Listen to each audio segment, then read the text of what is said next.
Traveling the Vortex.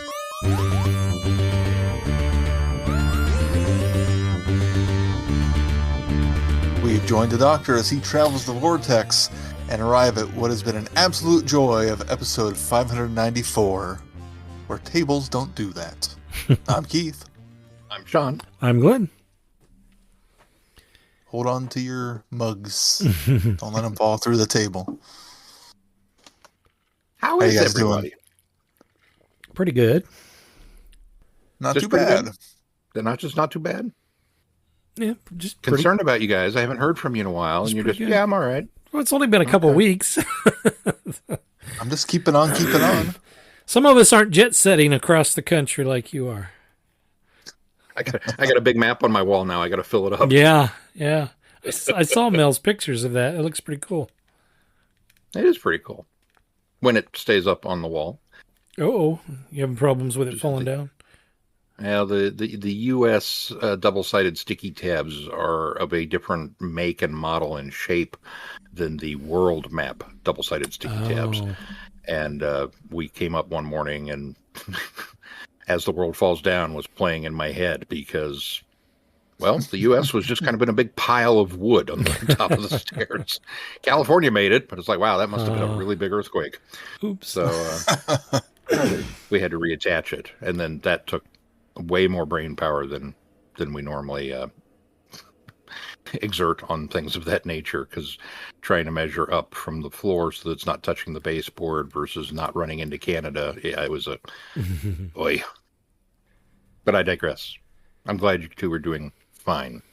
How are you, Sean? I am also keeping on. I'm on a little bit of a high since we did just get back from our little trip to St. Louis. It was a nice little jaunt, but beyond that, I'm running myself in circles and trying not to break down. So yeah, that's a thing. Mm-hmm. But you don't want to hear about that. You want to hear about Doctor Who. Pulling myself up by my bootstrap paradox. So, of course, season 2 of the Shuri-Gatwa era has now come to a end. And I don't know about you guys, but I think maybe we should just do Wish World and Reality War together instead of trying to divide them up. I think we can probably talk about them linearly like we normally do, but I have a feeling there's going to be a lot of back and forth cross-referencing, so let's just treat it as a 1-2-part episode. Works for me. Okay. We can do that. Well, Keith, if you've got 2 synopses, you can go ahead and read both of them back to back, or if you've got one big synopsis, that's fine too. Whatever you got. I'll just do them back to back. That sounds good. Ooh. Wish World. Traps are sprung and old enemies unite as the Doctor and Belinda finally arrive home to find a very different world. Can the Doctor see the truth before midnight arrives? And the Reality War. Battle rages across the skies as the unholy trinity unleash their deadly ambition. The Doctor, Belinda, and Ruby have to risk everything in the quest to save one innocent life. So now, before you say anything, Sean, should you get a chance to bump 2 times, or should I? Maybe that's not unfair to you to do that. Should you get 2? Do you need 2, or do you just need 1? I feel both of them are going to kind of be not bum-bum-bas. Okay. Not the horn for sure. Sure. Okay. Little stronger than crickets, a little less than a fanfare. Okay. No golden bow tie for me. Well, But by golly, if we're not doing callbacks just like RTD, I'll throw that one out. Well, I sound like I have all this scripted. I'm really sorry. I don't. I did not. Well, I think it's still fresh in your mind, and so it's just you're remembering those elements that either bothered you or Well, I'm going to let you go first, Sean, because I don't want to go first. Well, that's probably true. Maybe we shouldn't let you go first. Keith, you go first. Nelly go first. Keith, you go first this week. I don't think I'm gonna. Nelly. Yeah, you are. I don't think I'll have a lot of very nice things to say about Wish World because I was not impressed. Alternate reality stories are okay occasionally if they're done really cleverly. and I didn't think this one was done very cleverly. The only kind of redeeming factor of I thought, was tying in Conrad to give him a little bit more weight, especially with the rescue from Mrs. Flood at the end of it, and then leading up to the reveal of what the Ronnie is after the whole time. But the whole rest of the episode just felt like a giant waste of time, honestly. Other than some, establishing of Ruby's resistance to it because of what happened to her in 73 Yards. Yeah, Wish World is almost just like for me, it's a nothing episode. Mm-hmm. I did thoroughly enjoy Reality War, however. Well, let me address the Wish World thing, because I'm maybe kind of in the same boat as you. I didn't dislike Wish World at all. I think it did a lot of nothing, though. I think it was a very elongated, dragged out setup for the big finale. It almost felt like, we all know that Russell T. Davies has a really hard time sticking the landing with his finales. And it almost felt like he wrote himself a crutch by giving us a nothing episode that nothing really happened other than establish the current, what's happening right now. There other than the very big reveal at the end, there's not a lot going on. And I'm like you, I kind of, Ruby sort of remembering and then getting together with that sort of kind of resistance of the disabled people that were living in the alley, and them sort of remembering having that conversation. I thought that was, I liked that. I liked where they were going with that.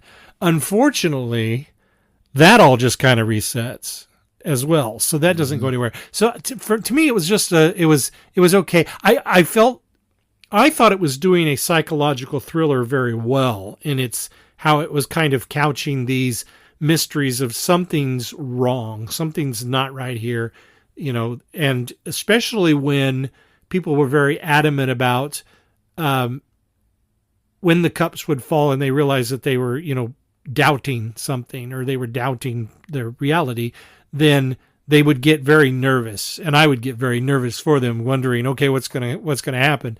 And I think what I liked about that was that kind of psychological thriller contrasted with the almost pastel overtones of the episode, which were these bright, cheery looking images. So I liked that. Those are the things that I liked about it. But there's not a lot more I could say, because other than me looking like my jaw dropped on the floor when when we find out who they're bringing through.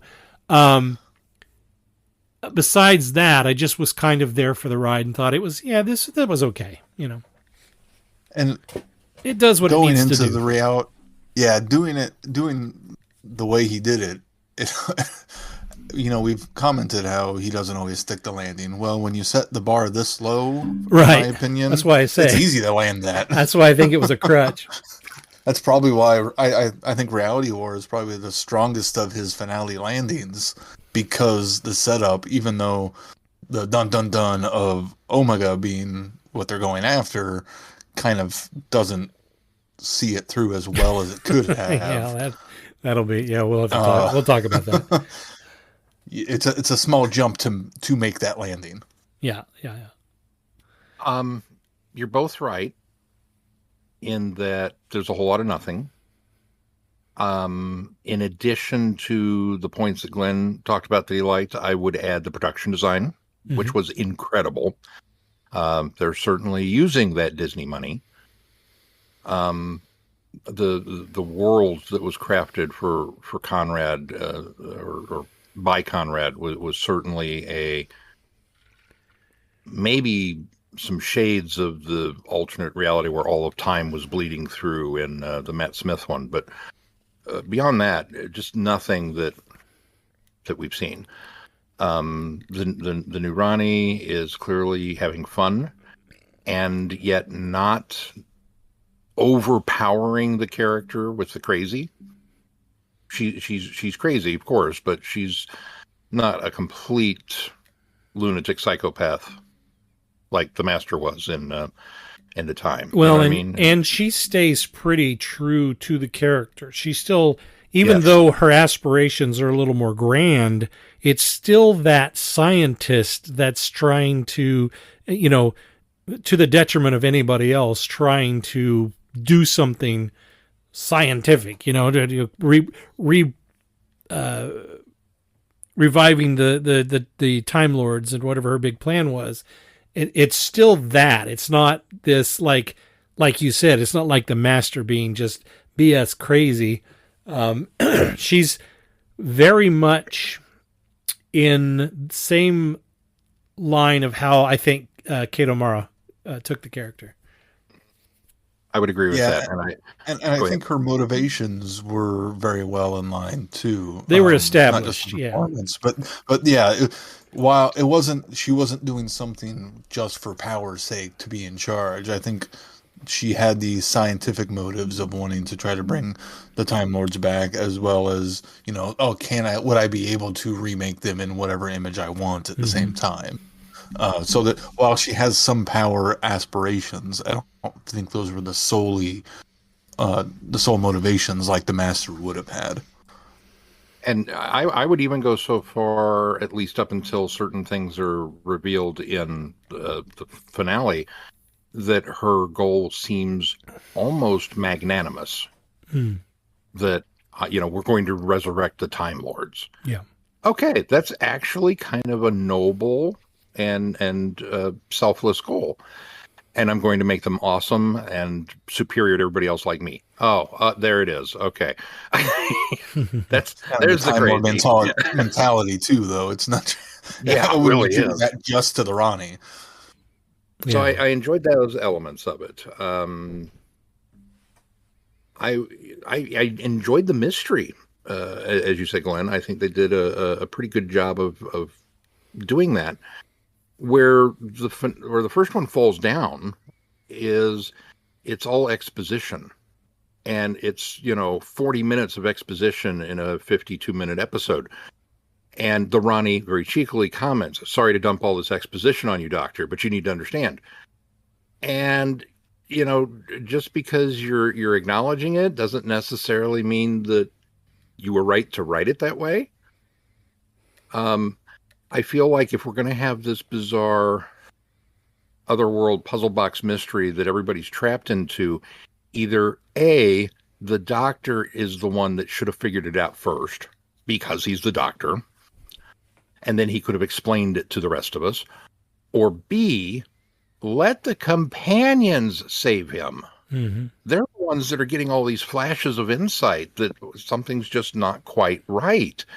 And you've surrounded the Doctor with all these very insightful, powerful, strong female characters. For God's sake, let them be the ones to drag him out of the nightmare and turn on the Ronnie. That would have been that would have been a story worth doing, because if the Doctor is clueless through most of it, you really got to have a good hook at the end to justify that. And while Omega is a hook, just the way it came about was kind of like, okay. So I kind of felt like, well, I'm reserving judgment until I see the second half, obviously. And then the second half came. And I'll let you guys take over, because I have some feelings. Well, I'll tell you, Omega, one of my favorite characters, and so I was extremely excited when they dropped that that's who she's going to bring from the. I like how they're calling it the Underverse rather than the Antimatter Universe, but well, we'll take it, just tomato. And so I jumped. I was like, "What, Omega?" I didn't expect it. I had no idea that was coming. I hadn't gotten spoiled on anything on that, so that was oh wow. But then after the credits roll, I sat here and I thought, I was really excited about Sutek too when he showed up. And while I think the way the Doctor dispatched of Sutek I enjoyed, I remembered how that episode just kind of snowballed downhill into not a great ending. And so I kind of thought, okay, this could end up being the same thing where you're just throwing something big at us to get us excited. You know, that the give us the sugar rush right away, so that whatever happens next, you can just, you know, flashbang something else at us later, which I kind of feel like they do in the next one. Not to its detriment. I'm not saying that I didn't like it because of that. There were things about it I didn't like, but I really did get excited about the reveal of Omega, and then kind of had some trepidation as as I thought about it a little bit more, and then then some disappointment when when they did what they did with Omega, and then depression set in. Yeah, yeah, that was disappointing. Now this is felt, go ahead. I was going to say, not only was it disappointing, it also felt repetitive and a little redundant. Or because of the Sutek thing. Because of the Sutek. Yeah. It's just the design feature and the way I can see that. The larger than life aspect of the character. Yeah. It's just, yeah. Well, here's one of the things that I thought was really cool is that the part 2 picks up right where part 1 ended. And sometimes Stephen Moffat was really good about this, and RTD did this back in the day too, but sometimes you'll have a big cliffhanger ending and then you'll kind of wrap back around and do something either that's happened in the past that is revealed to be part of this, or they'll do something that's, you know, everybody is somewhere else, and then we find out that there's been repercussions from that cliffhanger, whatever. But I don't always think that, or no. And one of the other things that always bothers me is when a cliffhanger is resolved poorly, meaning big cliffhanger, dire straits, and then we just fixed it really simply and went on. This is one of the situations where the just fixing it quickly was perfect. Yeah. Perfect. And I think it's because, what's the character's name now? It's just Anita. Anita. When Anita opens that door, that was the surprise of surprises for me, because I did think the Doctor will get out of this. He's plummeting to his presumed death, but he's going to get out of this. There's a part 2. And just how is he going to do it? And so I could have thought of any simple, easy ways that you could have written him out of that situation. But this was clever because even though it was a simple save, it was a callback to something that they'd used before. And so it made it pliable that it could, that the reason they used it made sense. And I thought that was really cool. Not to mention, we were all huge fans of Anita. And I remember we called it. We were like, we'd love to see her come back as a companion. Now, while it wasn't a full-blown companion, she did get to come back and help save the day a little bit. So that was cool. So when she opens that door, I was like, oh, this is great. Well, and the other thing that makes it not a cop-out of an escape is that she sticks around and she contributes, and the doors contribute throughout the story as well. So it's not just a one-and-done escape situation. It's an establishment of something that needs to happen in order to let reality bleed through so that everyone can remember what's real. Yeah, very good point. It's integral to the plot, so it's not just a quick escape, which could have easily been resolved by him falling into a weird little portal and then time resets anyways, as it was about to. Right. So I mean, there could have been a really cheap and easy way to get him out of that cliffhanger, and I'm glad they didn't do it that way. Any number of ways they could have cheaply gotten him out of that. It was a cheat. Let's call it what it was. It was a total cheat. It was a clever cheat. It was an awesome cheat. I loved it, but it was a cheat. Oh, sure. And the fact that the Ronnie, was a good cheat, being meta, calls it out and says, a magic door? He has a magic door. Like, okay, I'll let you get away with that one, Russell. I think the thing that I like most about this story was all of the surprises that came through it.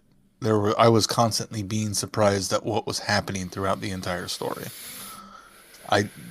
There really wasn't a lot that as I watched it, I kind of predicted what was going to happen next. I would agree. It agree. was relatively unpredictable. Yeah. So did you guys know what we were going into when we started this episode? Did you know that the ending? No, I did not know the ending. I stayed. I was so proud of myself of staying spoiler free.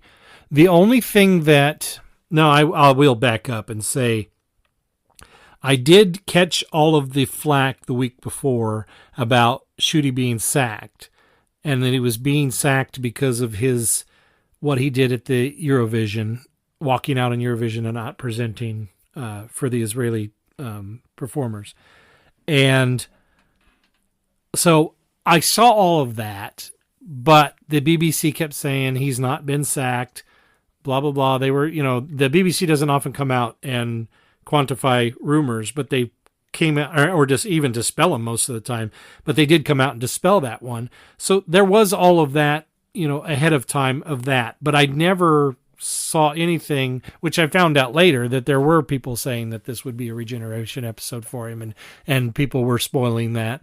But no, other than that, and thinking, would they do that? No, I don't think so. That was the only thing I went into it.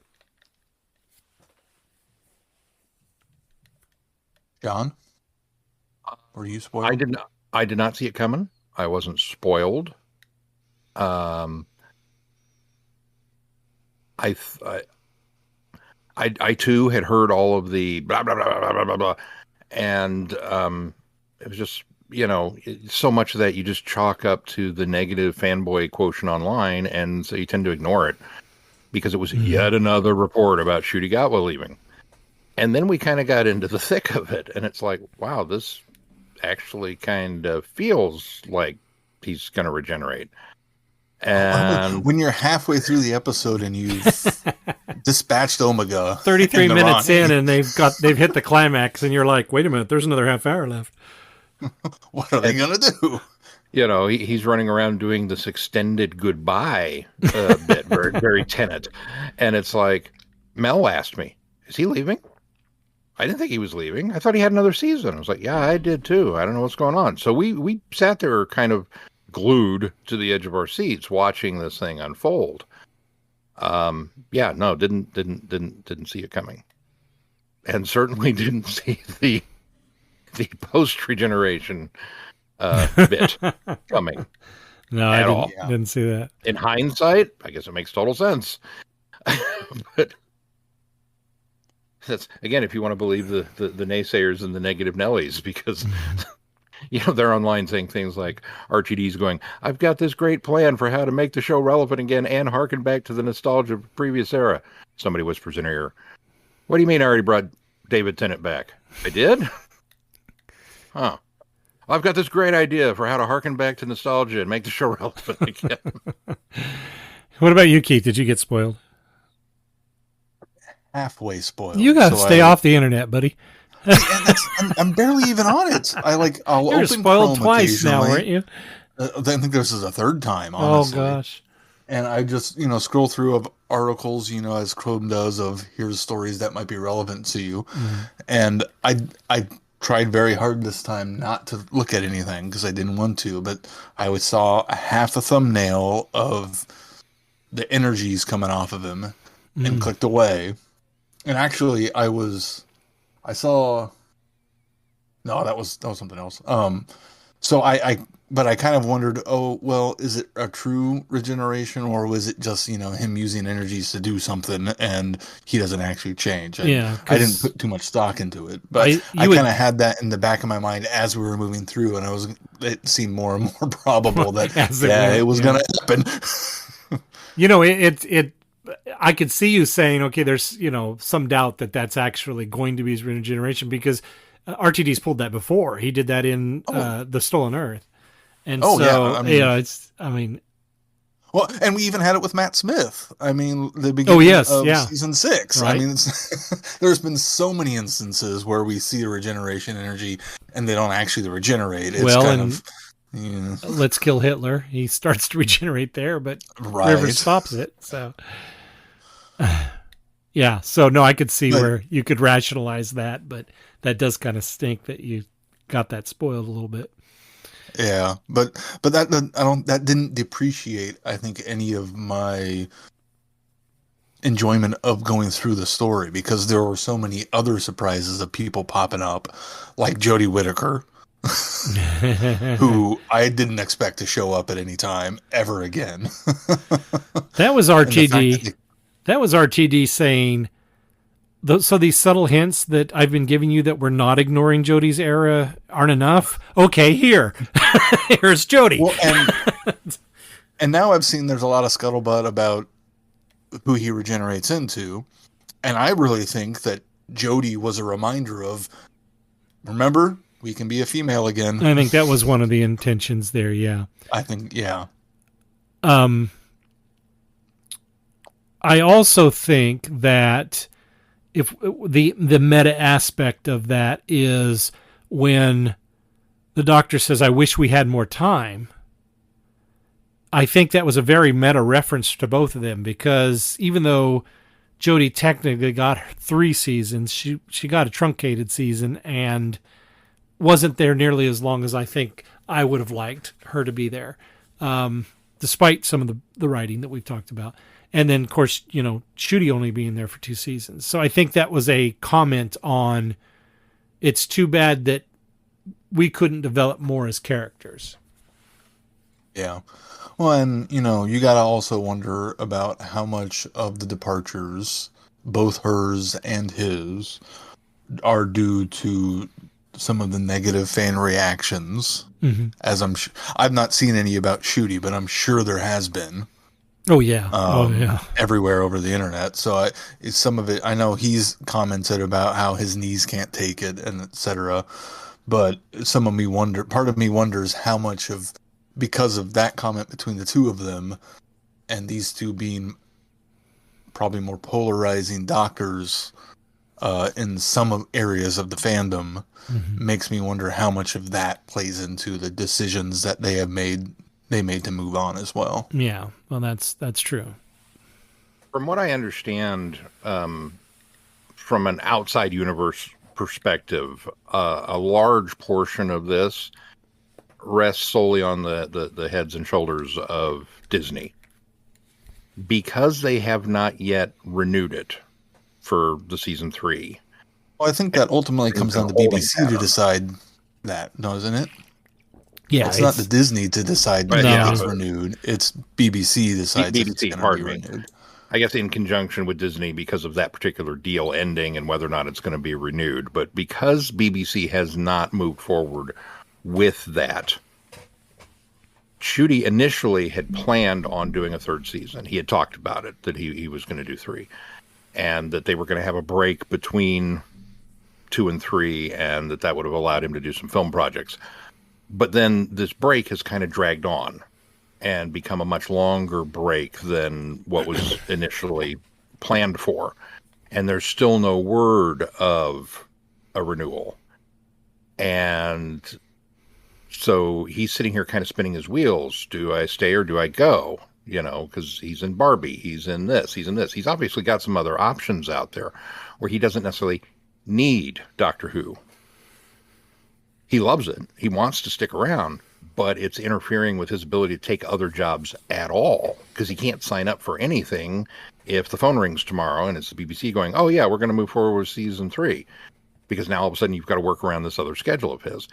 So that played a very large part in it. And from what I'm understanding, the episode was originally written to end a certain way with Shooty still here.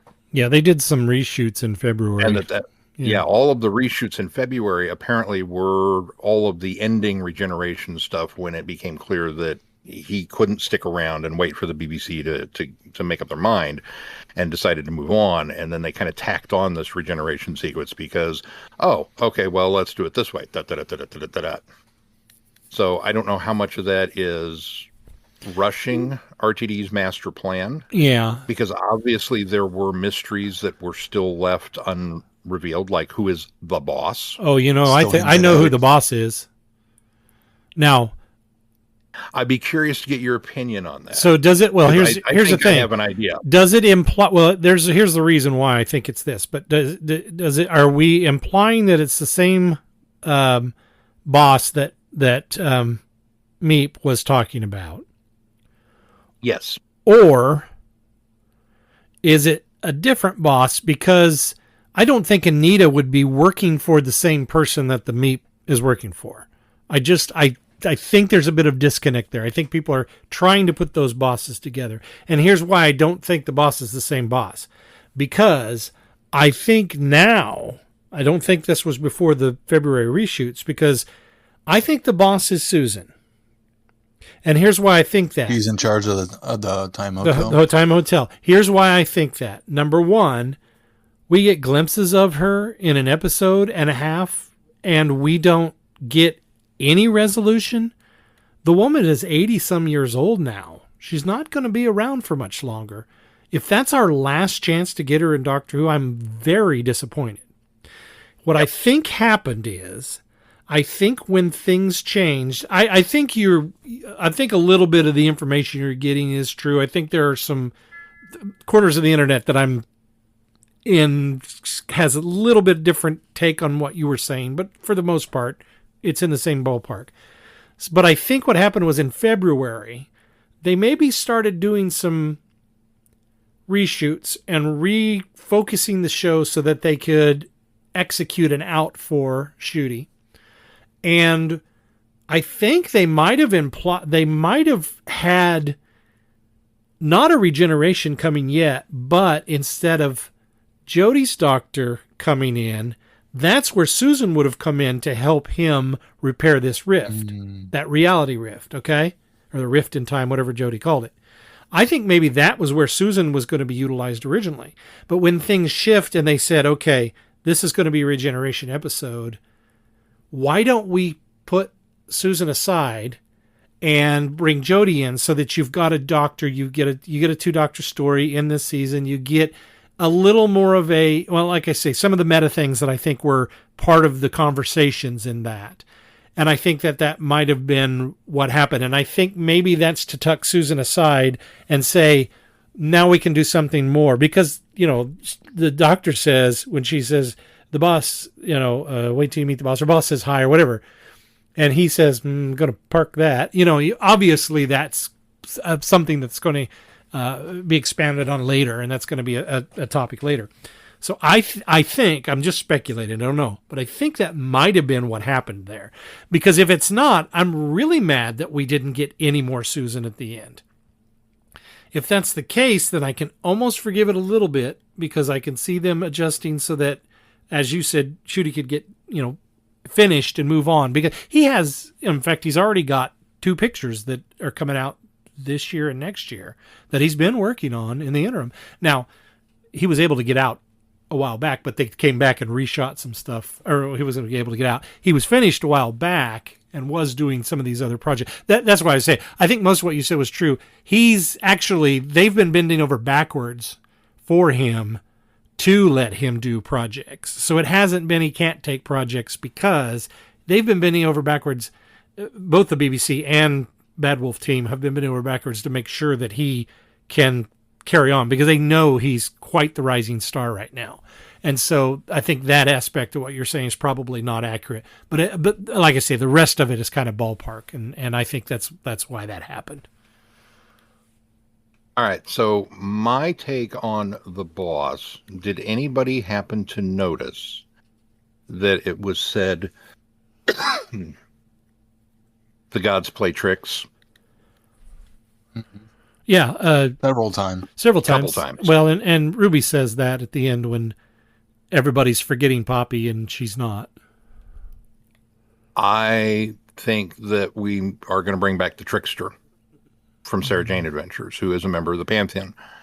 It fits in with that line and the fact that it was said twice. Mm-hmm. It fits in with the kind of current theme of things. And it fits in with, this notion that somebody is pulling the strings. And who better to set up all these bizarro situations that the Doctor is finding himself in, only to have the rug pulled out from under him at the end of this presumably third season reveal that the trickster is the one that's behind everything and has been altering the reality and has been. I think it's a very strong possibility that's it. And Anita would work for this person because she doesn't know who he is. He's presented a different face to this person as opposed to Mrs. Flood. That is a good argument for that, her having working for something. Now, that being said, that could be. I can see the possibilities of that, but I kind of lean towards that won't happen because I really kind of feel like, based on things that happened in this episode, is that we're done with the Pantheon. That was the last of the Pantheon, and part of that. Yeah, I disagree with you there too. Part of that comes because how do you say the God of Wishes name? Desirium or whatever it is. Desirium's power is gone. The Lux's power is gone. Those guys have been dispatched. Now the baby's just a baby now, and the reason we know that is because the Doctor made the wish and the baby cried, and that was the point made in the first one, is that this baby doesn't cry, and the reason the baby doesn't cry is because it's the God of Wishes. And now that we get that cry, that was the definitive, okay, this God is done. And I really think we've dispatched everybody else, and I think that they cleverly like to drop the trickster's name because I think that's a character that Russell liked from Sarah Jane Adventures, but I just don't think. I think that the gods' stories have run their course, and I think RTD knows that, and I think that he's not going to go down that. In fact, I think that's part of the reason why there was this reality shift, and while I think they set it back to normal, and that didn't just do away with gods, like like none of that ever happened, but I think that it was the reality shift was we're going to take this down a more realistic path from here on out. And by realistic, I mean, I'm stretching the word, but you have to admit the last two seasons have been very fantastical. And while there's not a lot of reality in Doctor Who before, this has really kind of pushed the envelope. So I mean, RTD is very much I'm going to do whatever I want to write, but I don't think he's going to go that direction. But he could. It's a sound theory. I don't think that's where it's going to go. And of course, it's just a theory. But go ahead, Keith. I'm just kind of torn on. I can see, Glenn, your argument of how the reality shift could have eliminated all of that, but but I don't think it did. What I'm saying is, I think it was a signal to the audience that we're kind of setting things back on a more reality path, rather than it didn't retroactively take the gods out of existence, or that none of that ever happened. My thought is that he was just kind of telegraphing to the audience that we're going to kind of maybe shift back to a more quasi-realistic approach to Doctor Who. The only thing that makes me not fully agree is it doesn't feel like we've faced the ultimate of the gods. Like it seems like they've always been hinting that there is someone else that's bigger and badder than all of these other gods we've faced so far, and I don't feel like we've encountered them yet, because I don't feel like Omega would be counted as one of those gods. See, but I think that Omega probably was that. But if he is the case, that makes Omega even more disappointing. Well, exactly. You're exactly right. But I think it comes down to, as Sean and I have been talking about, the restructuring of this finale. I think a lot of the Omega stuff came out of it, got pulled out of it, and they resolved it sooner.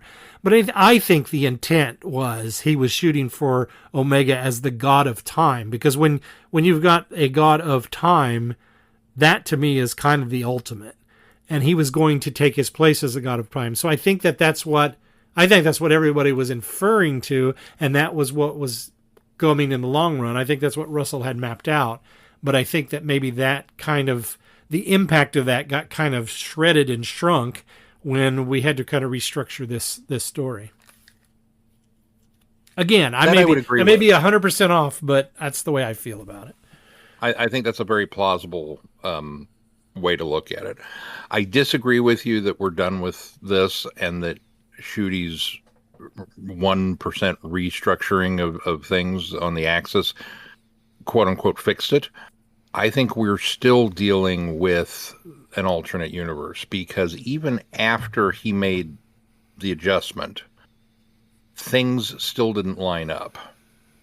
There seems to be a lot of confusion out there as to whether or not Poppy was Belinda's child from the get-go, and that it had been altered due to the circumstances of getting all of this stuff set up, and that it wasn't until the doctor fixed it that it put it back on track to reveal that, oh yeah, she's got to get home for her kid. Or They implied in the episode, in my opinion. Well, they implied it, but there's still a lot of people out there that are confused by that.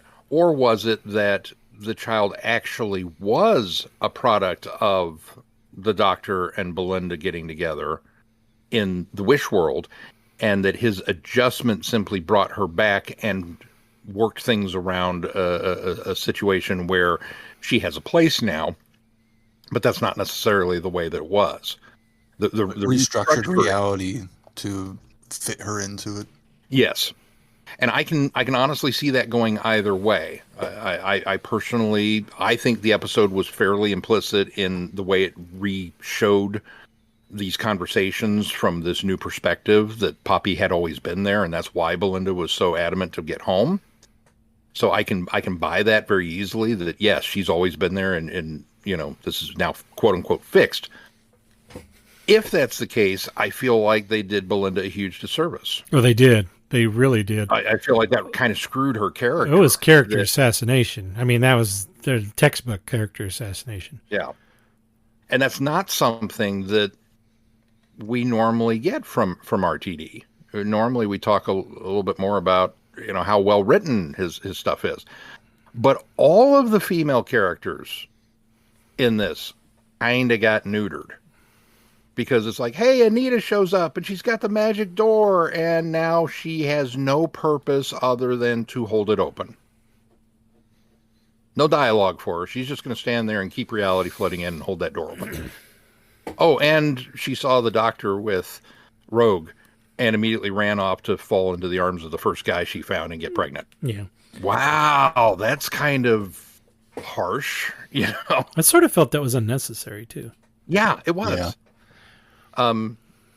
It makes me wonder if they got the actress back and she was pregnant and they just had to quickly write something in. But because just, it does seem very out of character. She's in the future, and just let her be pregnant. Just you didn't have to have her pine after the doctor. Just let her be pregnant. She Congratulations, was clearly somebody pining else after is. the doctor before that in Moffat's episode, though. Yeah, but she was. I mean, I guess that was. She was pining after the doctor then, but they didn't need to explain why she was pregnant. She could have just been pregnant. Yeah.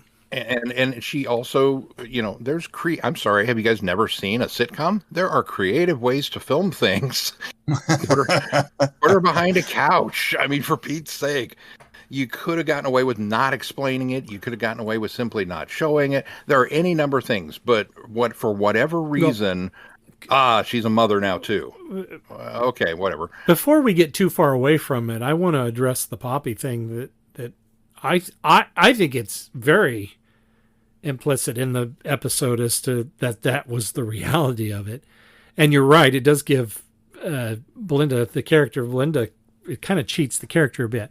But I think that's what is implied by that. And I think it's very much a here's why I think Poppy was real all along. Even though she's disappears from reality, she disappears from the glitched reality. Here's where I'm going with this. She went into the zero room and she made it. And I don't think the zero room would have made a bit of difference if she was part of this and they were they quote unquote resetting it back. Right. If she was never real to begin with, I just don't think that would have worked. And so her coming out and everybody celebrating, it was like, yeah, it worked. The zero room is, you know, saved Poppy and kept her in reality. And then the whole going down the path of them going into the TARDIS and then forgetting and all of that I think is the last, as you said, trick of the gods. And that may play into your theory of the trickster coming later. But I think what I think it is I think it's the doctor. Unfortunately, this kind of cheapens the character a bit too, but I think what it is the doctor almost forcibly forgetting that that was the reason why she needed to get home. Or it implied that he wasn't paying very close attention as he was trying to get her home. And this was going to be the next companion that was going to travel the universe with him, and he couldn't understand why somebody wouldn't want to travel the universe. Why does somebody, absolutely need to get back home to go to work the next day? That was the initial thing that we got. And so I almost think it was him subconsciously not admitting or acknowledging that she has to get back to this kid. And so I think that that's part of the whole reason why when it's revealed that there is this kid in this alternate reality and that it's his, I think that's something, the universe or something, trying to drive it in that, hey, this kid does exist. Hey, doctor, finally acknowledge this girl. I think that was Poppy's purpose of Captain Poppy in the first one. I think that was going to be the purpose of the one, and this doesn't quite work, but the one in the haircut one, the only one that saw the girl was Belinda, right? Belinda. And right. She said, hey, did you happen to see that girl? Why didn't she recognize her own daughter? But that's neither here nor there.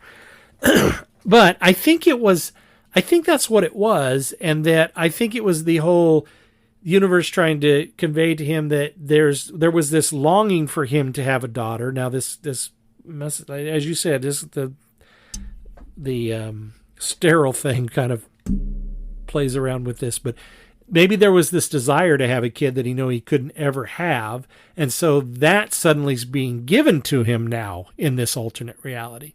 Something that he can actually have but it's using this girl because she actually does exist, but putting her in this scenario. And then I think what happens is when she's saved and everything is okay, then, she's safe and everything is okay. And then they go into the TARDIS and they're going to go off and have these adventures as a big happy family. He's talking about guardrails and everything.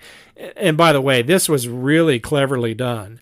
Some people have said the moment that they turn their back on Poppy, they kind of knew where this was going to go.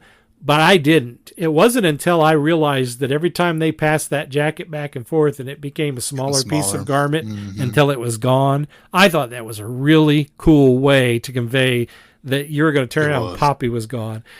And so I think that was absolutely devastatingly heartbreaking. Yes, absolutely. To watch that blanket absolutely. Right. And them talking about going off and having all these adventures, we're going to do this and this, and suddenly Poppy's not part of that conversation anymore either, which I thought was just gut-wrenching.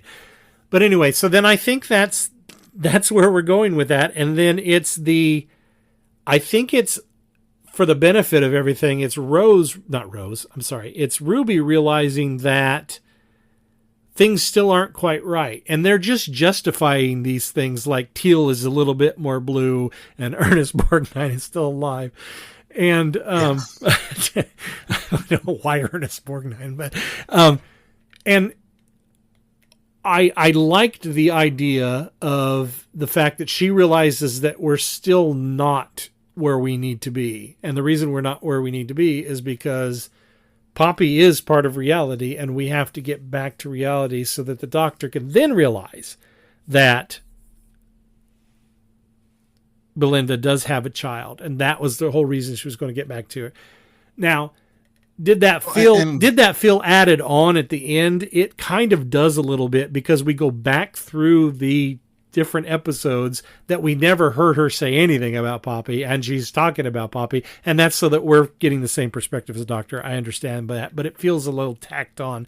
But I think that's the reason why she was there all along, is we had to get back to convince the doctor that that Poppy's not his, that Poppy does exist, and that Poppy was Belinda's daughter all along. Now, yes, it does cheapen Belinda's character in the long run, but that's where I fall on it anyway. Sorry, long-winded explanation. Me, I think it's a better explanation than the doctor just ignoring it, because it comes down to the fact that they can't return to that time frame because reality has already changed, which means the doctor's memory has changed, Belinda's memory has changed, and that is why they can't get back, because the reality that the time they're trying to go back to no longer exists because of the reality shift. That works, but I think And I got the impression Belinda remembered all along. I don't think she did until the very end, because why wouldn't she recognize her daughter in Lagos? Well, that's true. That does fix that. Yep. But also, why would And why would we have to see all of those scenes of her telling the doctor she has to get back to Poppy? I think that's reality reasserting itself itself. Oh, because to they show fixed that because they fixed that date. because it got okay, fixed. that makes Yes, sense. That makes yeah. sense. That's And the way I read it. I can buy that. Okay. I think I'm torn on Belinda's character about it, because while I can see the argument that it cheapens her character as a parent and having those responsibilities and wanting to get back to your children.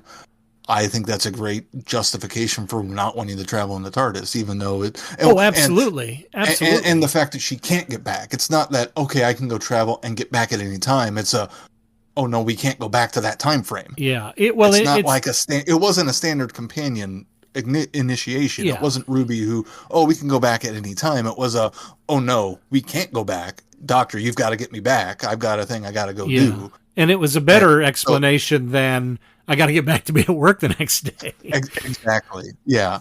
And while it does feel like a lot of her motivations get boiled down to a simple thing, I do think for some parents it boils down that way. I know if that was Sarah, she would have the exact same motivations and the exact same desires that Belinda had. I think you're right. But also I think the biggest part of that, the reason why I think the character's cheated, especially in this episode or in this story, this two-parter, is in the first one, there's very little that she has impact on the story, and then she's sidelined in this one.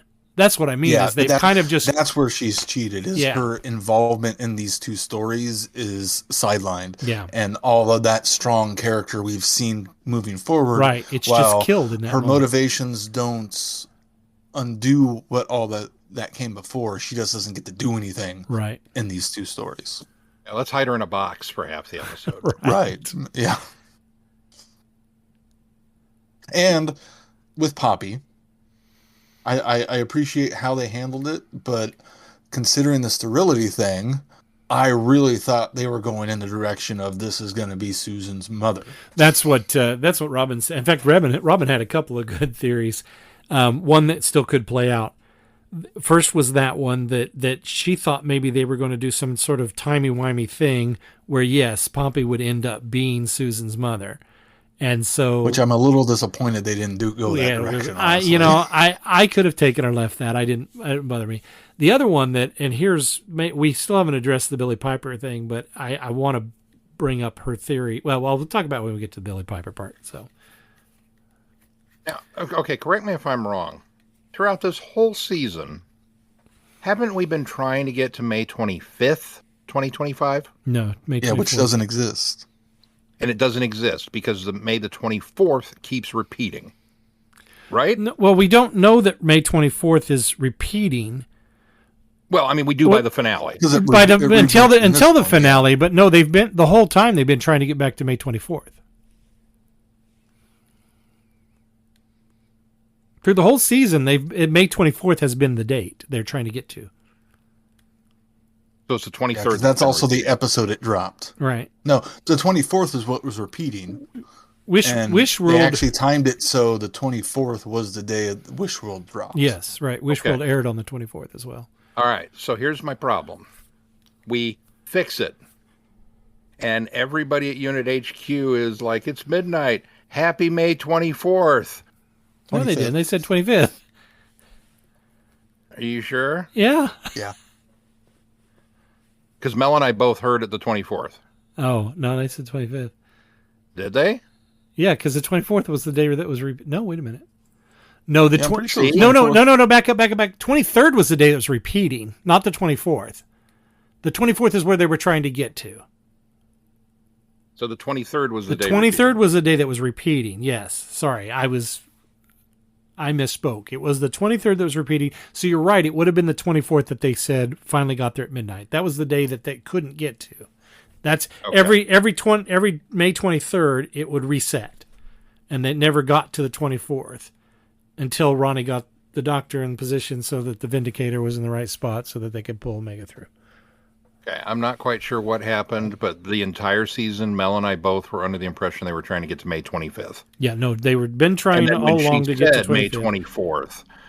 That's what we both were like. They didn't fix it yet. Yeah, no, that's because it's still part of the thing. That's because the 23rd was repeating. Sorry. Okay, I misheard that one. So that shoots down a little bit of my theory going forward that we're still in this twisted universe. But can we talk about the Underverse and Omega? Yeah. I mean, there's a lot of things I still want to talk about that we haven't got to that we kind of overlooked, or shot over. So, why? Like, I was with you, Glenn. I was so jazzed. I think meeting Omega, sorry, Keith, had a bit of an influence on us. And when they said, "Oh, we're going to bring Omega back," it's like, oh my God, But like the peasants in Young Frankenstein, we've been traumatized by all the previous times before. So I was kind of keeping myself in check from getting too excited. And it started early with the Ronnie explaining that, Omega was imprisoned in the thing. And it was like, no, he wasn't. He got out of the antimatter universe and dissolved. Didn't anybody watch the Arc? Arc of Infinity. Arc of Infinity.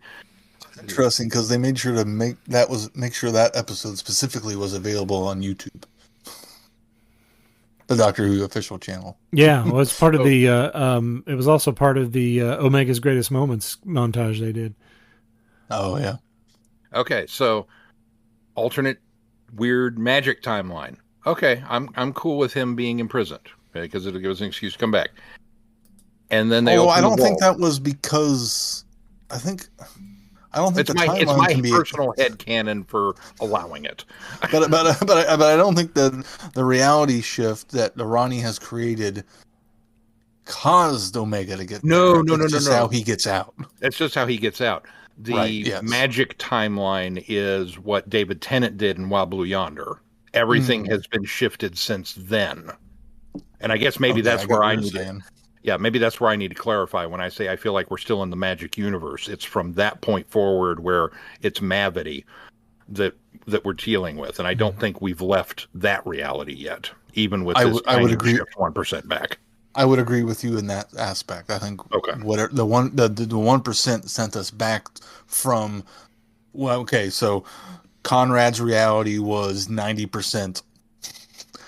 The Doctor fixed everything, or the destruction of everything sent everything back to 1%, and then the Doctor fixed it back, so we're back to the normal magic timeline as opposed to the normal timeline. Gotcha. Okay. Yes, 100% agree with that. Yes. So, I'm rationalizing Omega being trapped versus non-existent as a result of the magic universe.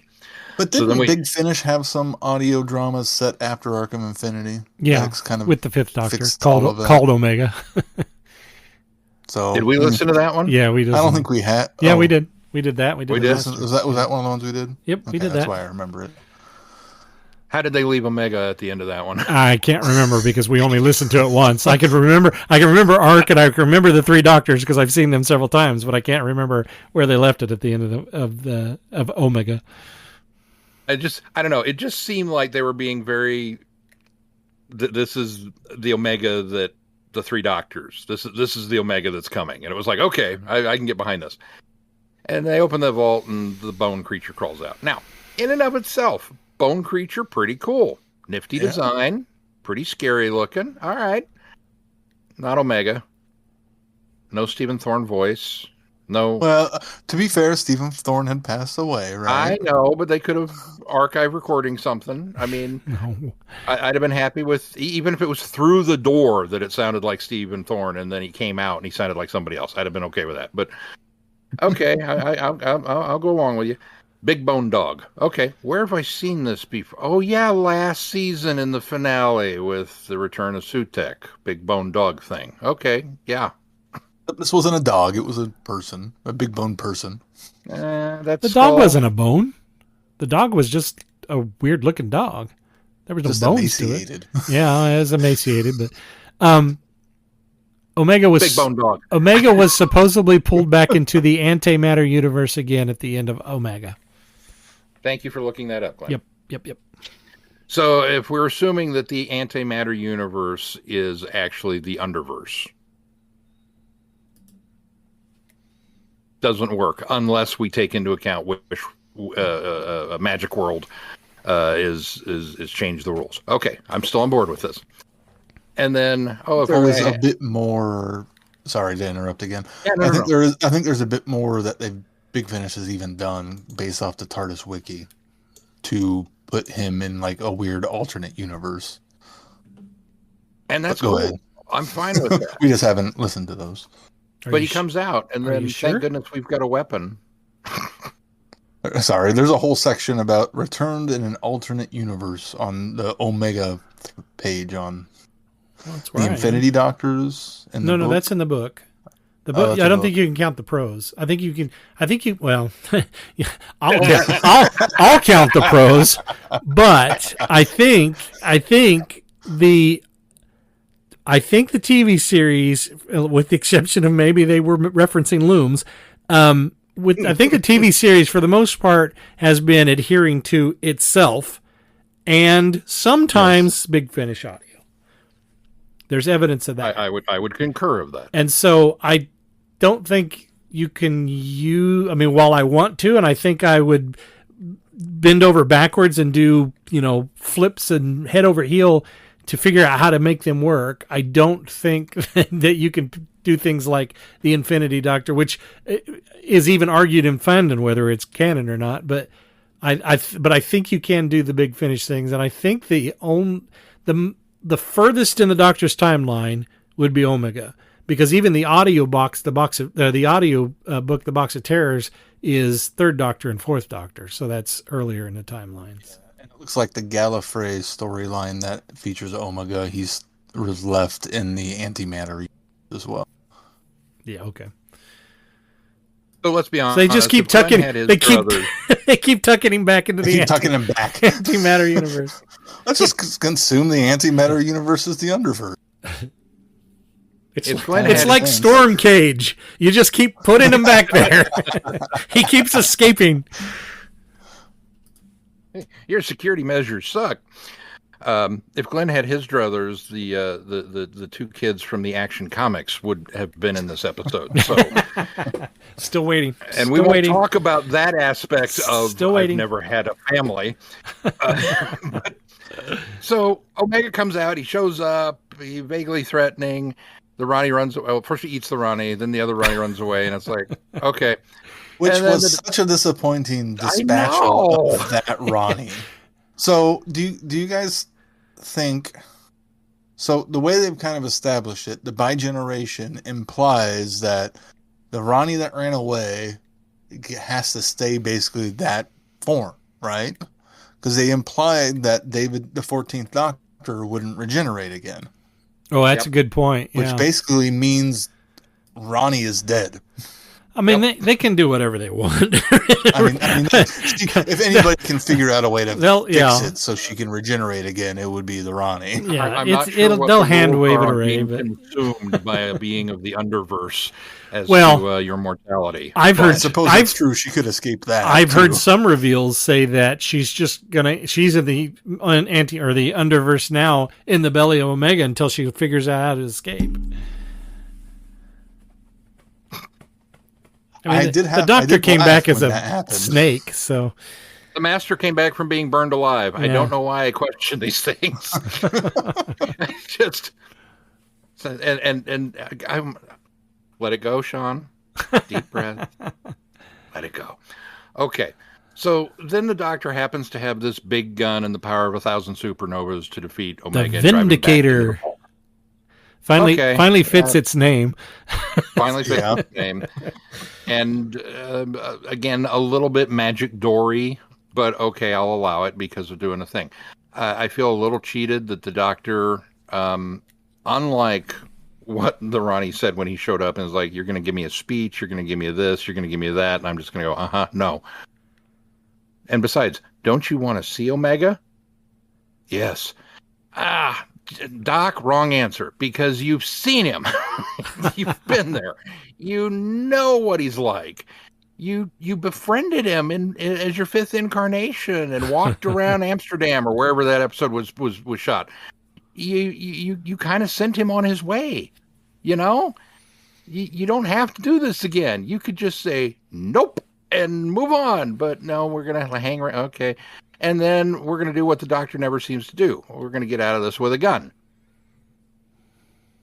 Okay, it's not without precedent. It has happened before, but it just none of it worked for me, and I was so disappointed because it's Omega. Everybody keeps saying that the Doctor using a gun. The Doctor using a gun. I looked at it as the Doctor using a stick to push him back where he came from. He wasn't killing him. He was putting him back in the Underverse. It wasn't like a lethal weapon. It was it was like those little things that they hook the stray dogs the force with. Of 1,000 suns. Well, it's a big stick, but those little things that they put around the neck of the stray dogs, and then they pull it and they hold it, and they can, if they're vicious, they can hold them far enough away. That's how I equate this.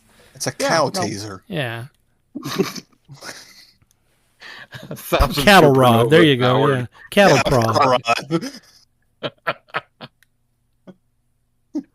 Like I said, it just because it was Omega. I think I expected more, even though I shouldn't have. Well, what it boils down to is there was not near enough of the confrontation of Omega for the big setup, climactic ending of the previous episode. Oh, it's Omega. We're bringing Omega through. Great. 5 minutes and he's dispatched. And don't even get me started on the design of Omega. That was terrible. I didn't mind him being big. In fact, if he'd have crawled out of there huge, I wouldn't have had a problem with it. But what is our obsession? I think it's cheap. I think it's cheap FX, and that's why they do it. What is it? I hated the Bone Beast. What is our obsession with using big, giant bone creatures? The only time bone enemies are effective is when you've raised the army of the dead. That's it. Quit making sci-fi with these big bone versions. They're not scary. They're just big, giant museum pieces. I get so frustrated with the simplest. Just use your imagination a little bit. Sorry. That was terrible. Too anthropomorphized for you? No, they weren't. That's not even the problem. They were just bones. What's the point of them being bones? Yeah, I would have rather have had giant dinosaurs, maybe.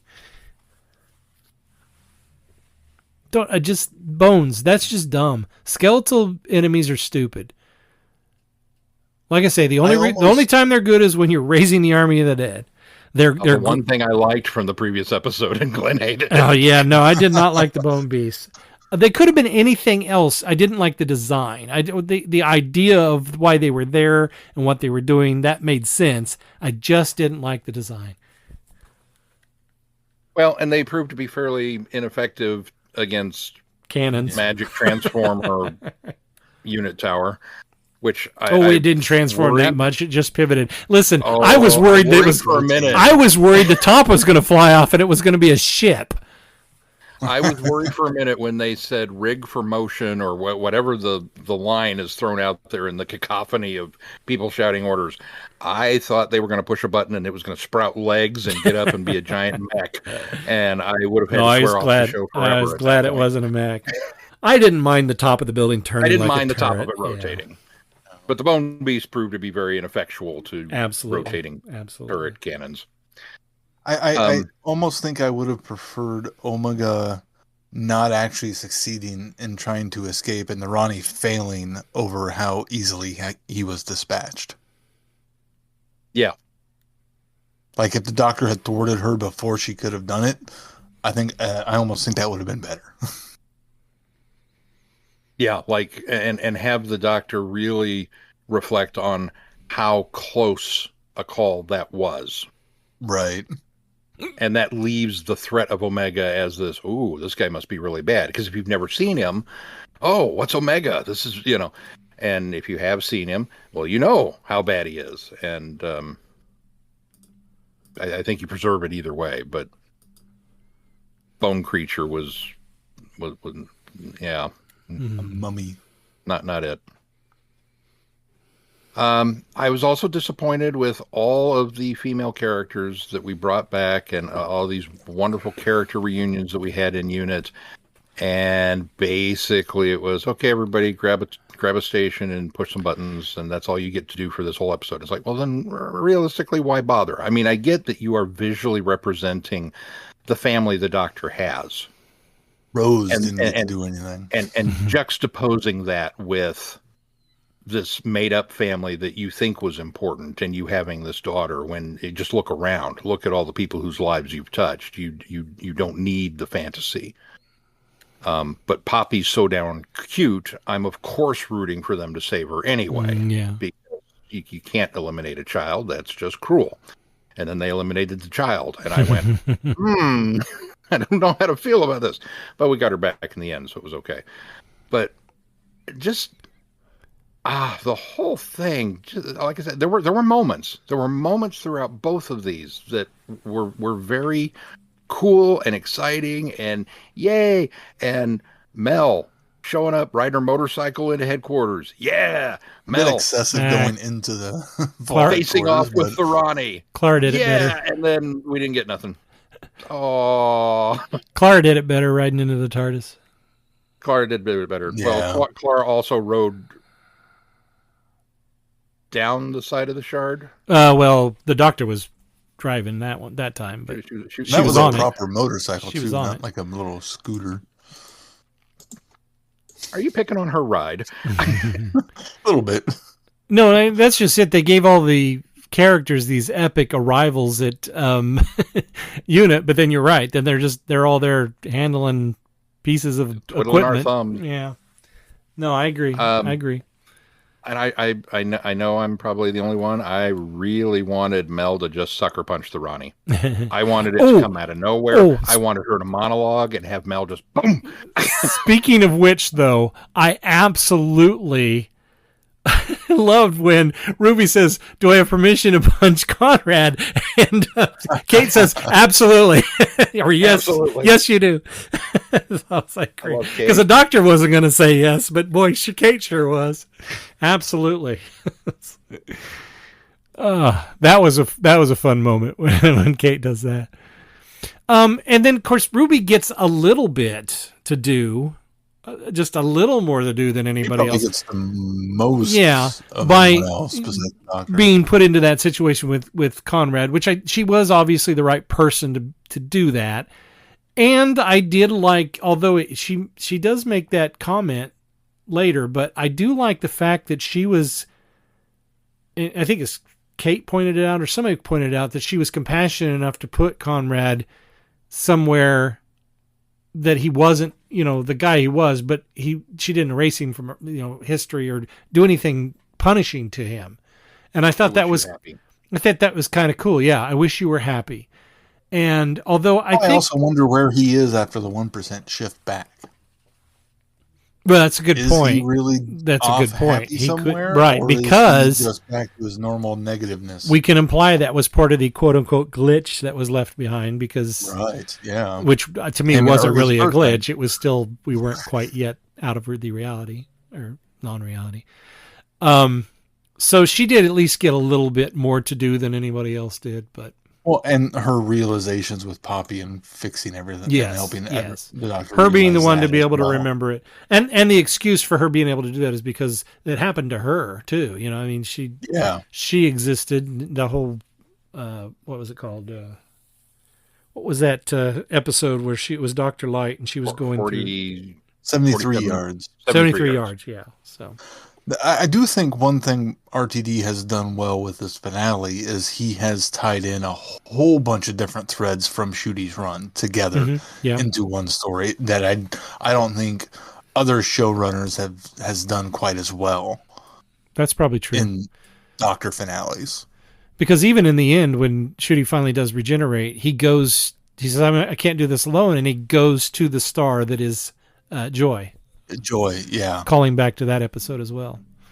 And the fact that his final word is joy is just so fitting. And Well, and that is one thing I have to attribute a lot to this doctor was I know they've talked a lot about his how emotional he has been and how he's been one of the most emotional. But the one thing I will remember always the most of his doctor is the joy he had. He had so much joy throughout his entire run. Yeah. In every little thing that I think that was one of his defining traits. And to bring Jodie back as the one, not only for the meta reason of aha, but to have them share that joy. Mm-hmm. Yeah. Because that was kind of Jodie's overriding feature of her run was Her to still be enthusiasm. excited, to still be enthusiastic, to still be joyous about things, even when the chips were down. And so it was kind of cool to see that paralleled. And unlike so many other Doctor pairings, these two got along. Mm-hmm. Yeah, yep. that's true. They weren't snipping at each other, and other than her, you've redecorated, I don't like it. Yeah. Does it need to be bigger? Which is, Oh, have you your seen the face behind is the scenes beautiful. stuff? You got a beautiful face. Have you seen the behind the scenes stuff with Jodie where they take her up into the TARDIS set for the first time? Yes. Yeah. And she's just like, oh my God, it's enormous. Okay, so I'm going to rail us back in, and we're going to run. There was a lot to talk about. I think for the most part we got things in, and I'll give everybody a chance to just add a few things. But I think we need to get to the big final thing, the Billy Piper regeneration. Where does everybody come down on that?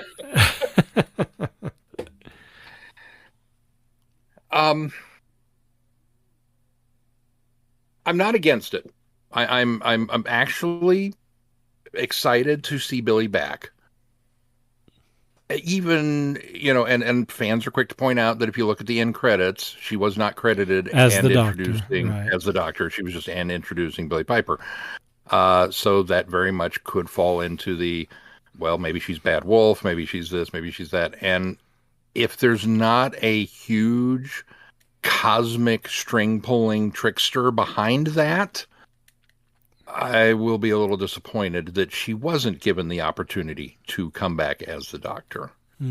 Yeah. And I don't know if you guys read the fan fiction I sent you. I don't know, it's fan fiction from a real author, so I don't know if that counts as fan fiction, but it's not published. So, but just the idea that the TARDIS remembers her because she was the last person to look into the heart of the TARDIS. Yeah. And that's why the TARDIS chose her face to help the new Doctor remember what's important is the family that he's established.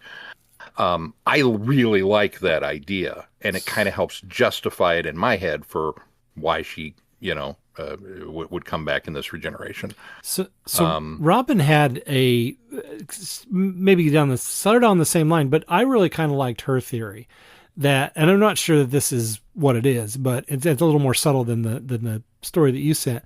But she wondered if perhaps because 15 and 13 have that conversation when he says, I love you. And she says, that's not something that I say much. And he said, they had that whole conversation about, I love you. Okay. And she says, well, maybe I should go back and tell Yaz. And he says, you don't, but she knows. And which I thought was cool too. Unfortunately, when Jodie goes back, because of temporal displacement, she's going to remember any of that. But Right. They had the conversation about love. I love you. And she thinks that maybe that's part of the reason why, as the Doctor before has chosen certain faces as a reminder of things, that because they had that conversation about love and I love you, that's the reason why this was the face that was chosen, because that was the love lost. Which I thought was kind of cool. Yeah, thought that was kind of a neat idea. I like that better than any explanation of, well, this isn't actually going to be the next Doctor. Because to me, it's what I'm worried about more than anything is, I can't imagine Billy sticking around for a long time. So it almost seems like it's going to be another short run, like we got David Tennant back again. Which would be fine. Here's my problem with that is and Sean kind of alluded to this too before in a joke. We've been there. We've done that. I really kind of feel like I think it's a gimmick. I think it is a way. I think it's fan service, or it's at least RTD's twisted way of fan service. But I really think either you've got to give her a full season and give it a chance, or you don't do it at all. And I think that scene will feel cheap if they make it a throwaway where she's not actually the Doctor, and she's, I'm worried about she shows up because she splits off from what the actual next regeneration is. Or I think it's also going to be a disservice, not cheapen it, but I think it'll be a disservice if they give her a one-off, like a Christmas special. She gets to be the Doctor for one episode, which, okay, I'm happy that she gets to be the Doctor for one episode, but I just really feel like if you're going to, this is the seed you're going to plant, you got to take it all the way. And whether you give her one season or you give her 3 or you give her 8, I don't care. But I think that she deserves a full season if this is the way you're going to go with it. That's what I want. I would rather have her be at least a full season as opposed to a couple of specials. But I don't know. She seemed like a busy enough actor that I'm surprised she would have the time to come back for a full season more than anything else. I don't know. And if we're, taking the caretaker at face value. Revisit some old faces. Might I point you in the direction of Paul McGann? Yeah, right. Who's still around and available to take on this mantle and get a proper season? I did see a clip that at the top it said, for anybody blaming RTD, it's Moffat's fault. And then they showed the clip of Tom Baker saying, revisit a few. It was if you're blaming RTD, it was Moffat's idea. That's what it was. Yeah, no, I'm with you guys. I genuinely hope that she gets the chance to be the Doctor, because I know that I have personally bagged on Rose the first time around character for being whiny and insufferable in many ways, especially on rewatch. But that never translated to my thoughts on Billie Piper. And it was all in the writing. It was all in the writing. And Rose was written to be that way. And I think Billie Piper, given the opportunity to fly and really kind of do something with us, I'm very excited by it. I think she would bring some of that same energy that Ncuti Gatwa and that Jodie brought to the role and do something interesting with it. Yeah. But well, I mean, look, we'll find out. Stephen Moffat brought her back to be the moment. And I thought she did wonderful in that. That was such an amazing character and such an amazing job that she did with that. And so, she's got the chops. And we're not going to revisit. We're not going to revisit the Rose thing again. But what I have to say about that is, yes, she's whiny in the beginning, but that character develops. By the end. She's a fully confident, reliable character. I'm sorry, I'm going to always believe that. Well, yeah, I would agree. By season 4, she is a competent, reliable character. Even season 4. Well, she was in season 4. It's just the constant return, bringing her back was my more problem. Oh, sure. I think her as an actress has grown a lot because, from what I understand of her history, she hadn't done a lot of acting. No, she was a pop star before she was an actress. So I can kind of excuse some of not only the acting but the characterization of Rose a little bit. I can't believe I'm defending her. In the fact of that, I thought you guys were going to absolutely hate the idea that she was coming back as the Doctor. No. I think she's grown so much as an actress that I can't wait to see what she can do with it. Yeah. But it's very much David Tennant going, what? Yeah. Well, that's what I did. You sent that meme, but that was exactly what I did. I went, what? I think my first what was at the TV screen. My second what was turning to Robin going, what? And the other what of that whole thing is the fact that they're able to keep all of it so secret. Oh yeah. Not Yeah. only leading up to it, not only the Well, regeneration, but who he regenerates into. I The fact went that they didn't do some huge I announcement like they I have in the past. yeah, you're How right. often have we been hammering on giving us Exactly. a surprise regeneration? Exactly. And we finally got it. one. Yeah. Now, And I really thought for a minute they were going to leave it with just the regeneration energy and boom, cut the episode and that's it. We don't know until next season. now her head is poorly superimposed over that. They didn't do a very good job matching that. If you watch it again, it's not good CGI, but so it may have been an added later thing as well, maybe even past February. That was when she actually got cast. Right. So, but here's the thing. This is what really surprised me. I went back and retroactively started looking, and apparently there were some people out there saying that had predicted or leaked the Billy Piper thing. Luckily I didn't. Really? Luckily none of us had seen it, and it was I had to dig a little bit, but I found it. And so that one wasn't quite out there. There was that Shooty thing, and I did find out later that there were a lot of people speculating on good authority that he was regenerating in this episode. Again, lucky I didn't come across that. I went back and looked to see if anybody had pegged Jodie. Nowhere. That surprised every single person on the internet. Nobody had that. So I was very impressed with that. Watching Unleashed, I believe Stefan when he said he didn't know who was coming that day to film. Did you see? Was it in that? Did you see that the? This is completely off topic, but just made me think of it. Is it that one where the director says he wanted a Dalek in an episode, and so that's why they gave him a Dalek to do that reverse shot when they go into the Third Doctor's scene. My first thought was, oh, they just wanted to say that the 15th Doctor had a Dalek. But then when I saw that, I was like, oh, it's because the director wanted a Dalek. Anyway, sorry, I just thought that was cute. No, the Billy rumor is almost one of those things that you go, whatever. Yeah, right. That's just fanboy wishing that it's going to happen. Right. Kind of like David Tennant coming back for the 14th Doctor.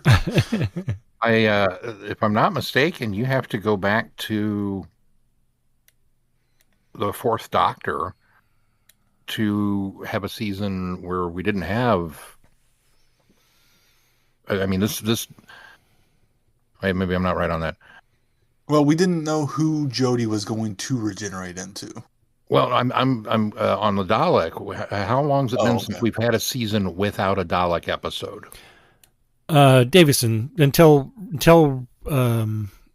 Reservoir. Well, I think we've had seasons, but not Doctor runs without a Dalek. Yeah, we've had seasons. Well, not including Paul McGann, obviously. Well, the Daleks were in that, so yeah. No, there were quite a few Peter Davison seasons before. Was it Revelation? What was the? No, Revelation was the Sixth Doctor one. Resurrection. The first Resurrection. Peter Capaldi season not have a Dalek in it. It wasn't until season 2 that for Peter Capaldi. That could be true. Yeah, that could be right. Maybe. Yeah.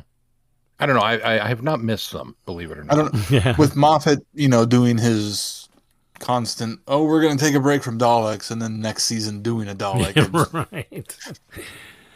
It's hard to remember.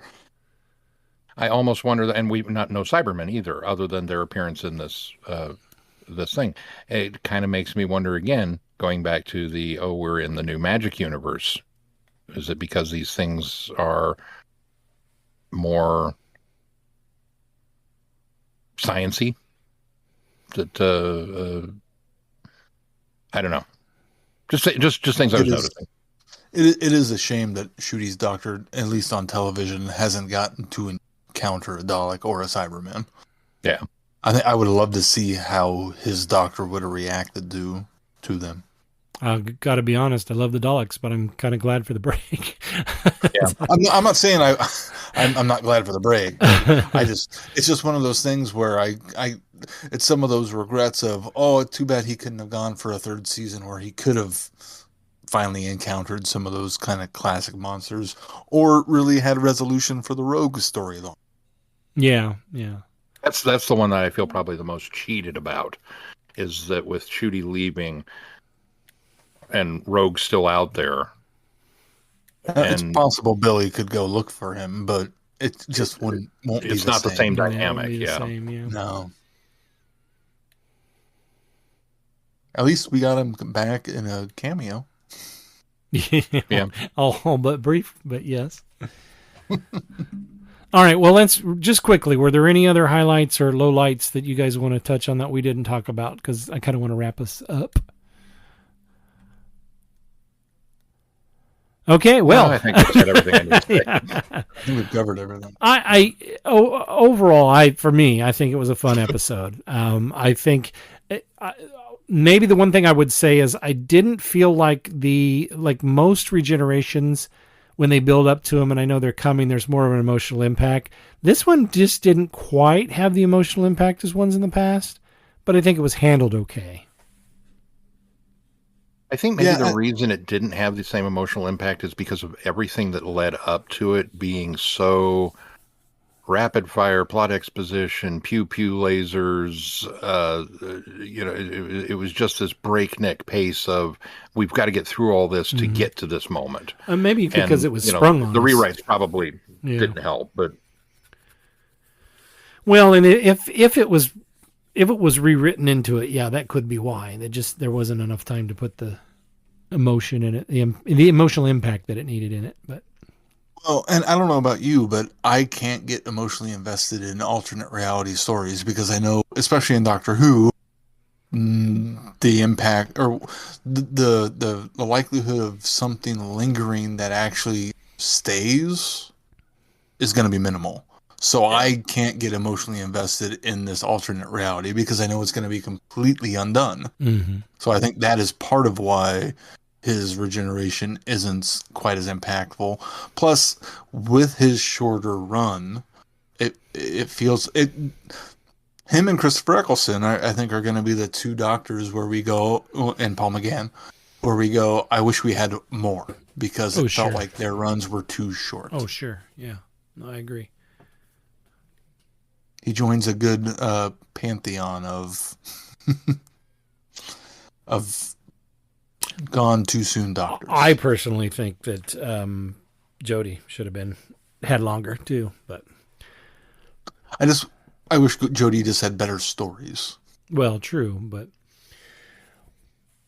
all right. I would have loved to see her written under a different showrunner. Yeah, no, I would agree. Well, and finally she got to be. Yeah, it's true. And she was pretty great in this episode. She was. Anything else? All right. Well, I think maybe in a couple of weeks we're looking at doing another Lost in Time.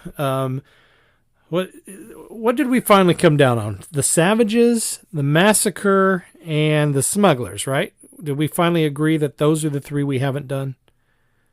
I convinced you guys that we did the Troy one. What was that? The Troy one. The Mythmakers. Mythmakers, yeah. So right now, the only ones we have not ever recorded in the history of Traveling the Vortex are the Savages, the Smugglers, and the Massacre. Well, next week we're going to hopefully change that. Not next week, next time we're going to change that. And I think we're going to be doing a review of the Savages Blu-ray animated. And then in the near future, and we're going to talk a little bit about this now, but in the near future, we'll be doing, because Doctor Who's universe isn't over yet, The War Between the Land and the Sea. What do you guys think of the trailer? It looks good. I'm looking forward to it.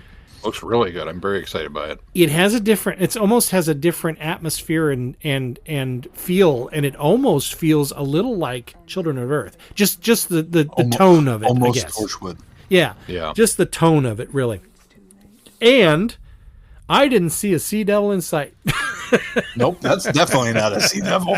If that's a Sea Devil, that's a redesign. And I'm kind of grateful for that because I think people are still a little soured on that 13th Doctor Sea Devil episode and the look, even though so good.